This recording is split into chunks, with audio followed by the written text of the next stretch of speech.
Veterans in Politics International. Established in 1992, the mission of Veterans in Politics International Incorporated is to educate, organize, and awaken our veterans, their families, select, support, and intelligently vote for those candidates who would help create a better world, to protect ourselves from our government in a culture of corruption, and to be political voice for those in other groups who do not have one. For more information, visit www.veteranpolitics.org. I'm the moderator today. My name is Mitchell T. Tracy. I'm also a candidate for Clark County Commission District F. We're going to have the invocation by Dave Jochman, U.S. Marine.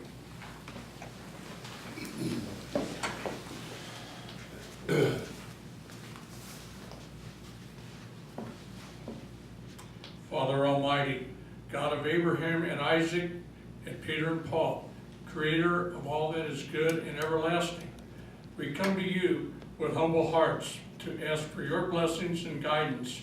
It was your divine intervention at the Battle of New York that eventually led to victory by our Revolutionary Army and the birth of a new country, the birth of a new democracy. Today we strive to practice that democracy in a fair and honest way so as to honor you and the founders of our great country. Almighty God, keep our democracy pure so that we can remember one nation under God with liberty and justice for all. Amen. Shalom. Thank you very much. And would everyone please join me in the Pledge of Allegiance? I pledge allegiance to the flag of the United States of America and to the republic for which it stands, one nation, under God, indivisible, with liberty and justice for all. Thank you. Our VIP member panel today is Robert Foust, U.S. Army, VIP member, Steve Sanson Jr., U.S. Army, Michael McDonald, VIP Legislation Council.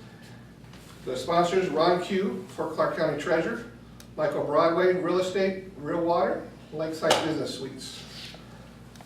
Today we'll be having Briana Johnson for Clark County Assessor, and we're going to go ahead and give you a 2-minute opening. You can go ahead.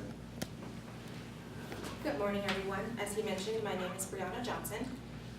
I am a Las Vegas native, graduated from UNLV and received a bachelor's degree in business administration. I have worked in the assessor's office for 22 years. I started as a temporary employee, working my way up through the ranks to manager of property appraisal prior to becoming the assistant county assessor. I am endorsed by the current assessor, Michelle Schaaf, and she is here with us today supporting me. Thank you.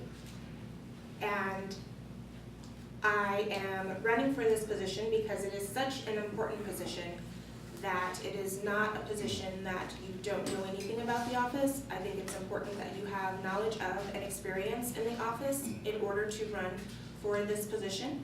I would also like to mention that I am a certified appraiser in the state of Nevada for real and personal property for tax purposes. And that is the function of our office, is appraisers who value property in Clark County.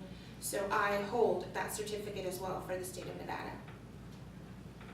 Thank you very much. Robert? Robert Foust, U.S. Army, VIP member. Briana, what are you going to do if you are elected, what would you do to lower your overhead by 10%?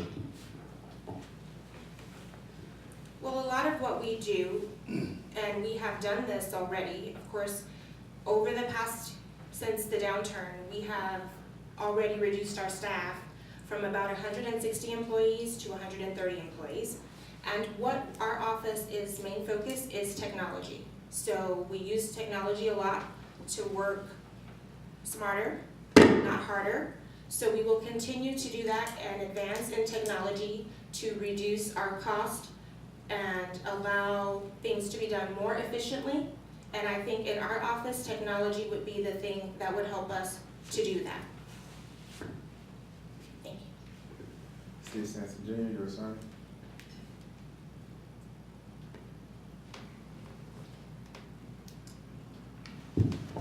Steve Sanson Jr., U.S. Army. So you've been in the office for quite some time, you've had some experience. What would you say is the biggest issue that you want to tackle if elected? The biggest issue in the office?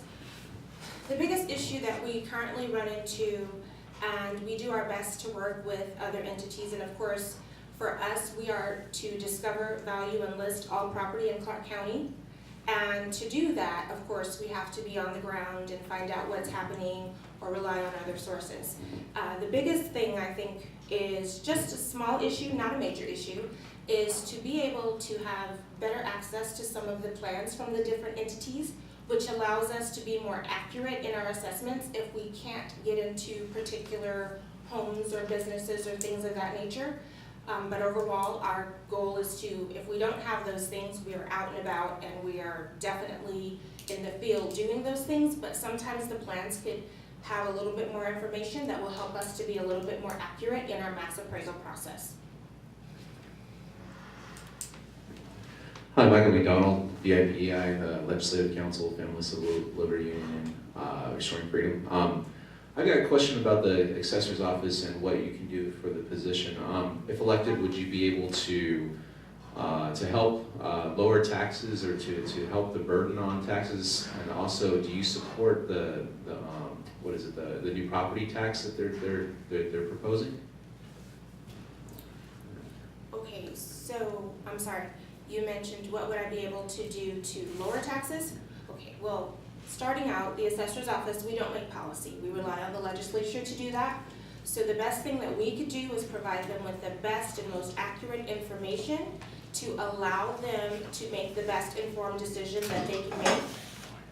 So that would be our goal. If they require of us, certain values, or how would this happen, or how would it work if this, how would it affect things if they pass this legislation?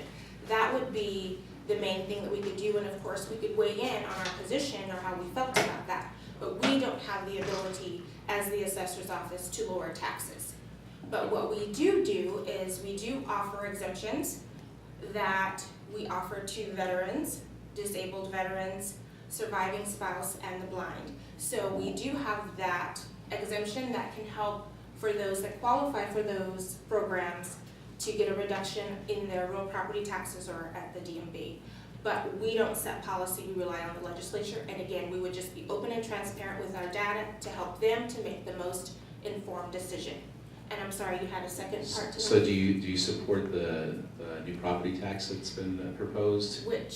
Well, what we have now is currently the 3% and up to 8% cap, and what we would like to see is just that they do away with the secondary part of that, and that way it's just always 3 and 8%. There's no fluctuation in between, or that would allow us to go below the 3% cap. So that's what our office supports, is just going to the 3%, 8% without the secondary cap in between. So do you support and do you also bring suggestions as to bringing more money into the city, or to as to the property values, real property value? Yes, so the way that our office works, more revenue is generated based on growth. So overall, existing buildings, you're going to get an increase of 3 or up to 8% for buildings that are existing. But once you get into new properties that are being built, of course, there is no tax cap there. So that is considered to be new revenue into the county with the growth. And do you support any of the legislative changes to hiring the cap, or to bringing more revenue, or will we have enough property taxes coming into the city to the county to support the services that are provided? Sorry, I have to ask all these questions. No, you're fine. So as far as what our budget or what our revenue, what it's able to support or maintain, I don't know those numbers. That's something that maybe other departments or other entities have discussed. We just know what we do and the revenue that we generate, and how those funds are distributed throughout the state or different entities isn't up to us. So we just do the job that we're supposed to do as the assessor's office, which is to discover, value, and list, and again, with the 3 and 8% cap. Now, if something comes down that they want to ask us as, do you support this, we can do the research, again, provide the data, look at the data, and make a recommendation or weigh in based on that. But otherwise, our job is just to discover value and list. The legislature determines where those funds are distributed. Steve Sanson Jr., U.S. Army. My next question, well, earlier you said that one of your biggest issues was access. Just curious, what, if elected, what you would do in order to alleviate or even maybe rectify that issue? And I'm sorry, when you talk about access, when I've made mention to some of the plans sometimes, Yes. we actually work very closely with entities, and they are very, very supportive, and they do the best that they can. But sometimes the issue is they only have one set of plans, and we necessarily don't have access to it right away. So it may be a little bit of time before we can get to the plans. So it's not that we don't have them or can't get access, but sometimes we can ask, maybe can you scan a copy, and then that way you have a copy and we can access the scanned copy. But a lot of times they just only have one set of plans, so we spend some time maybe waiting. So if they could scan them, that would help us, or even if we could take the plans and scan them and return them, or sometimes there is a limit on when we can have the plans, maybe a week or something like that. So if we could just get past that and maybe they can allow us to scan them, or they can scan them in and we can use them that way, then I think that will alleviate the problem. But we are, like I said, in the process of working through that and getting that resolved. So it's not something that can happen or I can wait until I'm actually elected, but it's something that we're working on currently. Robert Foust, U.S. Army VIP member. What's the biggest problem that you see in your office right now, and what are you going to do to correct it? Well, the biggest issue, and one of the most important ones, is we are working very hard to get allow our customers to pay their property taxes online. So we are in the process of doing that right now. We have a lot of property owners that want to pay their taxes online, and we also have a lot of field personnel that go out into the field and they can't collect on property taxes because we can't accept cash and things of that nature. So if we were able to have web payments, that would allow a lot of people to pay their property taxes online. And of course, we listen to all of our customers and we want to make sure that we can assist them. So we are in the process of getting property taxes, allowing them to be able to pay online. So that's currently in the process. And another thing that we have is our website, and it's kind of hard to use, and we are in the process of fixing that as well. Not hard to use on the computer, but on the mobile. So we're trying to make it more mobile friendly. Again, these are all concerns that come from our customers, and we do everything we can to try to accommodate them. So we are working to make things mobile friendly, and we are working to get property taxes so that you can pay your tax bill online.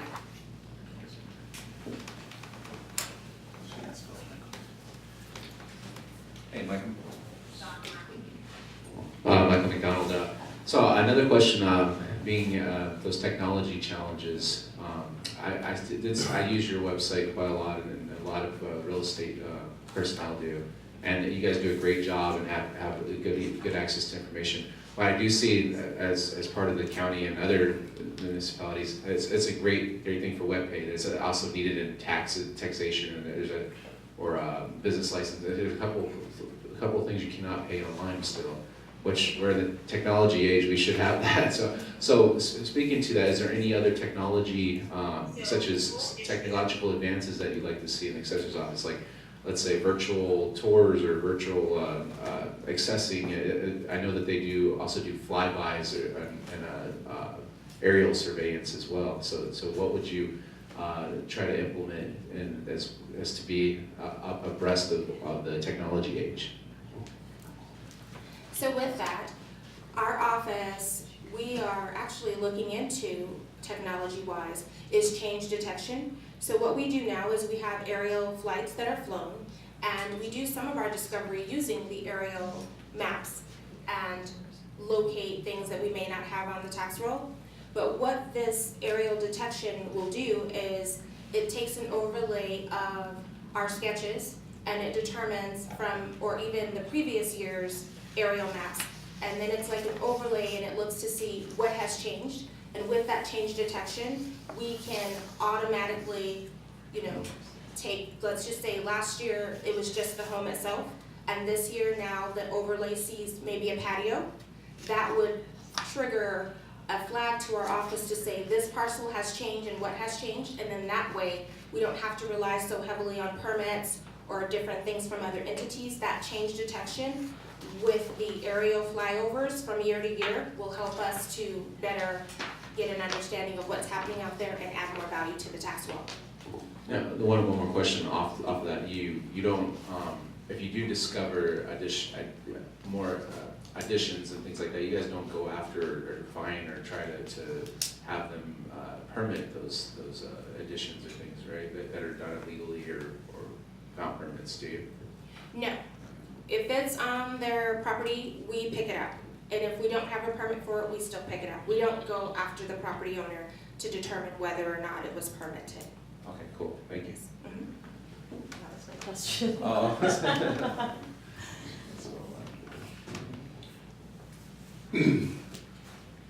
I don't think I have anything for her. Nothing else? Thank you very much. We have Briana Johnson here for Clark County Assessor. We're going to go ahead and give you 2 minutes to close, please.